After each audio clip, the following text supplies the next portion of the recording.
2024 সালের 22 এপ্রিল চাকরি বাতিলের নির্দেশ দিয়েছিল কলকাতা হাইকোর্ট। আবার সেই এপ্রিলেই চাকরি হারিয়ে বেকারদের ভিড়ে ঠাঁই হয়েছে যোগ্যদের। প্রতিবাদে পথে নামল এসএফআই ডিওয়াইএফআই। ফিরিয়ে দিতে হবে যোগ্যদের চাকরি, এই দাবিতেই মিছিল। দীনেশ মজুমদার ভবনের সামনে রাস্তা অবরোধ করে চলে বিক্ষোভ। পোড়ানো হলো মুখ্যমন্ত্রীর ছবি।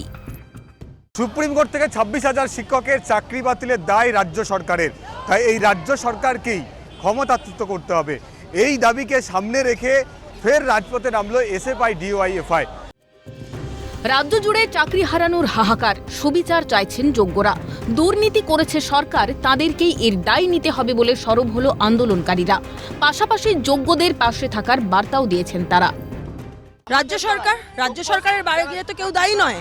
যে রাজ্য সরকারের শিক্ষামন্ত্রী জেলে এই চাকরি দুর্নীতির জন্যই তো আজকে অযোগ্য যারা তাদেরকে কয়েকজনকে ঢোকানোর ফল তো আজকে যোগ্য চাকরি প্রার্থীরা দিনের পর দিন যারা তাদের যোগ্যতা প্রমাণ করে ওখানে গিয়েছেন তাদের চাকরি বাতিল হলো।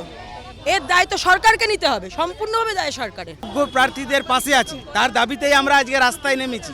এটা এসএসসি এবং রাজ্য সরকারের পুরো অপদার্থতা। রাজ্য সরকারের যে হোমওয়ার্ক 2016 সালে যারা এসএসসির পরীক্ষায় চাকরি পেয়েছিল যে পুরোটাই বাতিল হবে, এটা তো কোথাও আমরা বলিনি, কিন্তু কোর্টও বলেছিল যে রাজ্য সরকারকে এসএসসিকে পুরো জমা দিতে হবে, বাছাই করতে হবে। তার মধ্যে দেখলাম আমি পুরো রাজ্য সরকার দিতে পারলো না।